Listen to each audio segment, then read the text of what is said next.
Welcome. In this class we'll discuss the training program for hand and power tools in the workplace. This will cover multiple topics including Introduction to the training program. What is the power tool standard? Hazards of hand tools. Power tool guards. Identifying electric, portable abrasive, and other tools. Introduction to the training program. Tools are such a common part of our lives that it's difficult to remember that they may pose hazards. Tragically, a serious incident can occur before steps are taken to identify and avoid or eliminate tool-related hazards. Employees who use hand and power tools and are exposed to the hazards of falling, flying, abrasive, and splashing objects, or to harmful dust, fumes, mists, vapors, and gases must be provided with the appropriate personal protective equipment. All electrical connections for these tools must be suitable for the type of tool and the working conditions, such as areas that are wet, dusty, and have possible flammable vapors present. When a temporary power source is used for construction, a ground fault circuit interrupter or GFI should be used. Employees should be trained in the proper use of all tools that they will be using while performing their job tasks. Workers should be able to recognize the hazards associated with the different types of tools and the safety precautions necessary. 5 basic safety rules can help prevent hazards associated with the use of hand and power tools. Keep all tools in good condition with regular maintenance. Use the right tool for the job. Examine each tool for damage before use and don't use damaged tools. Operate tools according to the manufacturer's instructions. Provide and use properly the right personal protective equipment.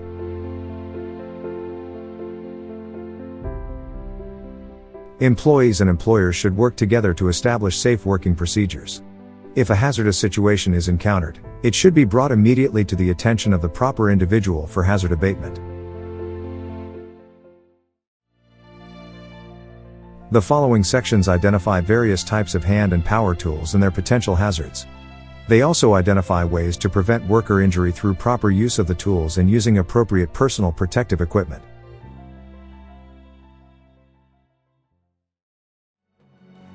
Hazard of hand tools. Hand tools are tools that are powered manually. Hand tools include anything from axes to wrenches. The greatest hazards posed by hand tools result from misuse and improper maintenance. Some examples include the following. If a screwdriver is used as a chisel, the tip of the screwdriver may break and fly off, hitting the user or other employees. If a wooden handle on a tool, such as a hammer or an axe, is loose, splintered, or cracked, the head of the tool may fly off and strike the user or other employees. If the jaws of a wrench are sprung, the wrench might slip. If impact tools such as chisels, wedges, or drift pins have mushroomed heads, the heads might shatter on impact, sending sharp fragments flying toward the user or other employees.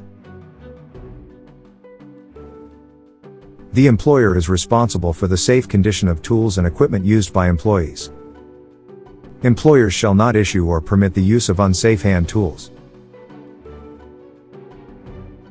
Employees should be trained in the proper use and handling of tools and equipment. When using saw blades, knives, or other tools, should direct the tools away from all areas and away from other employees working in proximity. Cut-resistant gloves must be utilized, and use only authorized knives. Knives and scissors must be sharp. Dull tools can cause more hazards than sharp ones. Cracked saw blades must be removed from service. Wrenches must not be used when jaws are sprung to the point that slippage occurs. Impact tools such as drift pins, wedges, and chisels must be kept free of mushroomed heads. The wooden handles of tools must not be splintered. Iron or steel hand tools may produce sparks that can be an ignition source around flammable substances. Where this hazard exists, spark-resistant tools made of non-ferrous materials should be used where flammable gases, highly volatile liquids, and other explosive substances are stored or used. Dangers of power tools. Appropriate personal protective equipment such as safety goggles and gloves must be worn to protect against hazards that may be encountered while using hand tools. Workplace floors shall be kept as clean and dry as possible to prevent accidental slips with or around dangerous hand tools. Power tools must be fitted with guards and safety switches. They're extremely hazardous when used improperly. The types of power tools are determined by their power source: electric, pneumatic, liquid fuel, hydraulic, and powder actuated. To prevent hazards associated with the use of power tools, workers should observe the following general precautions. Never carry a tool by the cord or hose. Never yank the cord or the hose to disconnect it from the receptacle. Keep cords and hoses away from heat, oil, and sharp edges. Disconnect tools when not using them, before servicing them, before cleaning them, and before changing accessories such as blades, bits, and cutters. Keep all people not involved with the work at a safe distance from the work area. Secure work with clamps or a vise, freeing both hands to operate the tool. Avoid accidental starting. Don't hold your fingers on the switch button while carrying a plugged-in tool. Maintain tools with care. Keep them sharp and clean for best performance. Follow instructions in the user's manual for lubricating and changing accessories. Be sure to keep good footing and maintain good balance when operating power tools. Wear proper apparel for the task. Loose clothing, ties, or jewelry can become caught in moving parts. Remove all damaged portable electric tools from use and tag them. Do not use. Guards. The exposed moving parts of power tools need to be safeguarded. Belts, gears, shafts, pulleys, sprockets, spindles, drums, flywheels, chains, or other reciprocating, rotating, or moving parts of equipment must be guarded. Machine guards, as appropriate, must be provided to protect the operator and others from the following. Point of operation. In running nip points. Rotating parts. Flying chips and sparks. Safety guards must never be removed when a tool is being used. Portable circular saws having a blade greater than 2 inches in diameter must be always equipped with guards. An upper guard must cover the entire blade of the saw. A retractable lower guard must cover the teeth of the saw, except where it contacts the work material. The lower guard must automatically return to the covering position when the tool is withdrawn from the work material.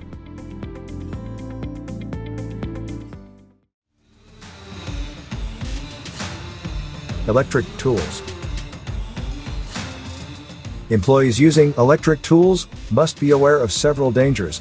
Among the most serious hazards are electrical burns and shocks. Electrical shocks, which can lead to injuries such as heart failure and burns, are among the major hazards associated with electric-powered tools. Under certain conditions, even small amounts of electric current can result in fibrillation of the heart and death. An electric shock also can cause a secondary injury such as causing the user to fall off a ladder or other elevated work surface. To protect the user from shock and burns, electric tools must have a 3-wire cord with ground and be plugged into a grounded receptacle, be double insulated, or be powered by a low-voltage isolation transformer. 3-wire cords contain 2 current-carrying conductors and a grounding conductor. Anytime an adapter is used to accommodate a 2-hole receptacle, the adapter wire must be attached to a known ground. The third prong must never be removed from the plug. Double insulated tools are available that protect against electrical shock without third-wire grounding. On double insulated tools, an internal layer of protective insulation completely isolates the external housing of the tool. The following general practices should be followed when using electric tools. Operate electric tools within their design limitations. Use gloves and appropriate safety footwear when using electric tools. Store electric tools in a dry place when not in use. Do not use electric tools in damp locations unless they are approved for that purpose. Keep work areas well lighted when operating electric tools. Ensure that cords from electric tools don't present a tripping hazard. In the construction industry, employees who use electric tools must be protected by ground fault circuit interrupters or an assured equipment grounding conductor program.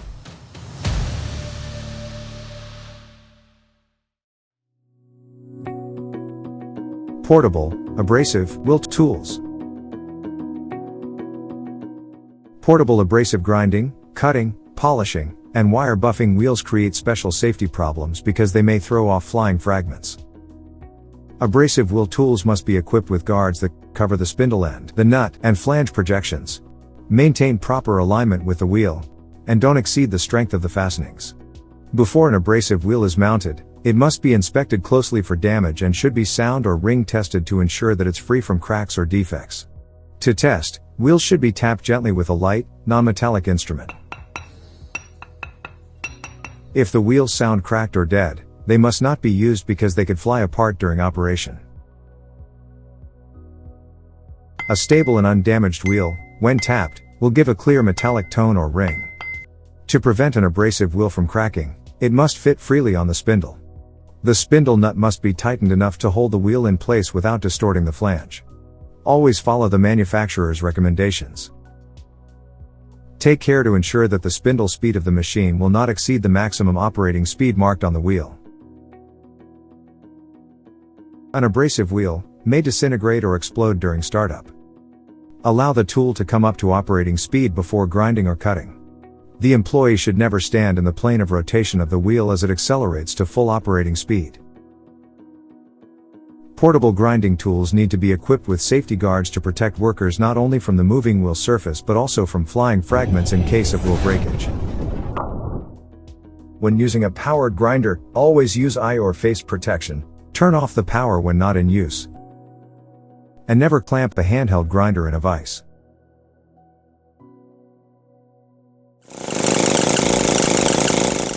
Pneumatic tools are powered by compressed air and include chippers, drills, hammers, and sanders. There are several dangers associated with the use of pneumatic tools. First and foremost is the danger of getting hit by one of the tool's attachments or by the fastener the worker is using with the tool. Pneumatic tools must be inspected to see that they're fastened securely to the air hose to prevent them from becoming disconnected. A short wire or positive locking device attaching the air hose to the tool must also be used and will serve as an added safeguard. If an air hose is more than ½ inch in diameter, a safety excess flow valve must be installed at the source of the air supply to reduce pressure in case of hose failure. In general, the same precautions should be taken with an air hose that is recommended for electric cords, because the hose is subject to the same kind of damage or accidental striking, and because it also presents tripping hazards. When using pneumatic tools, a safety clip or retainer must be installed to prevent attachments such as chisels on a chipping hammer from being ejected during tool operation. Pneumatic tools that shoot nails, rivets, staples, or similar fasteners and operate at pressures more than 100 pounds per inch must be equipped with a special device to keep fasteners from being ejected unless the muzzle is pressed against the work surface. Airless spray guns that atomize paints and fluids at pressures of 1,000 pounds or more per inch too must be equipped with automatic or visible manual safety devices that will prevent pulling the trigger until the safety device is manually released. Eye protection is required, and head and face protection are recommended for employees working with pneumatic tools. Screens must also be set up to protect nearby workers from being struck by flying fragments around chippers, riveting guns, staplers, or air drills. Compressed air guns should never be pointed toward anyone. Workers should never dead-end them against themselves or anyone else. A chip guard must be used when compressed air is used for cleaning. The use of heavy jackhammers can cause fatigue and strains. Heavy rubber grips reduce these effects by providing a secure handhold. Workers operating a jackhammer must wear safety glasses and safety shoes that protect them against injury if the jackhammer slips or falls. A face shield also should be used. Noise is another hazard associated with pneumatic tools. Working with noisy tools such as jackhammers requires proper and effective use of appropriate hearing protection.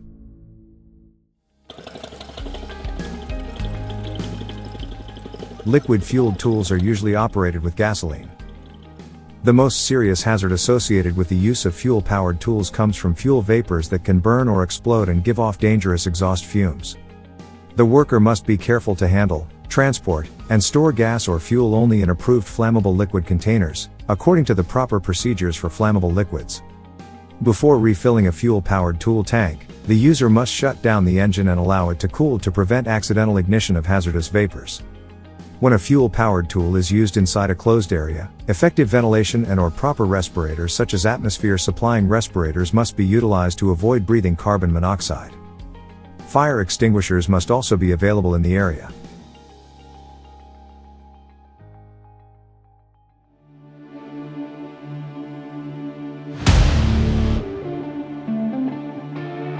today's utility industry, battery-powered tools have revolutionized the way we work, offering mobility, efficiency, and reduced reliance on hydraulic and gas-powered equipment. But with these advantages come safety concerns and best practices that every worker must follow. Battery-powered tools help us crimp, cut, drill, and fasten with ease. But proper handling is key to preventing injuries and ensuring equipment longevity. The key benefits are increased mobility, reduced maintenance, no fuel emissions, and instant torque. General safety guidelines. Safety starts before the tool is even turned on. Follow these best practices. Inspect tools before use. Look for cracks, loose components, or battery damage. Use the right tool for the job. Avoid overloading a tool beyond its rated capacity. Wear appropriate PPE such as hard hat, gloves, safety glasses when appropriate for the task being performed and for hazards that are present. Keep a secure grip and proper stance. Maintain balance to prevent tool kickback or slips. Never bypass safety features. Guards and locks exist for a reason. Use them.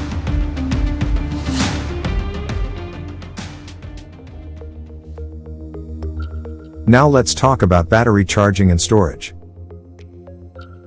Lithium-ion batteries power our tools, but improper charging and storage can be dangerous. Here's how to do it right. Use only manufacturer-approved chargers. Incompatible chargers can cause overheating or battery failure.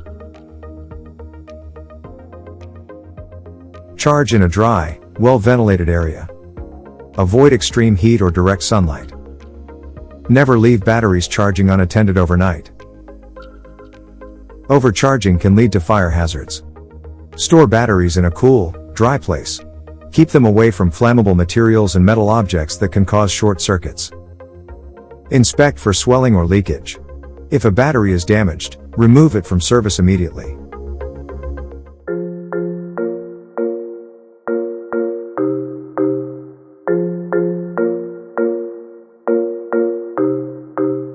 Now for a discussion about best work practices on the job. To maximize efficiency and safety while using battery-powered tools in the field, remember these key practices. Plan your work. Ensure all necessary batteries are fully charged before starting a job. Monitor battery life. Avoid running tools to complete depletion, which can shorten battery lifespan. Rotate batteries. Using multiple batteries in rotation prevents overheating and extends overall service life. Keep batteries clean and dry. Dirt and moisture can cause corrosion and reduce efficiency. Store tools properly. Avoid dropping tools, which can damage internal components.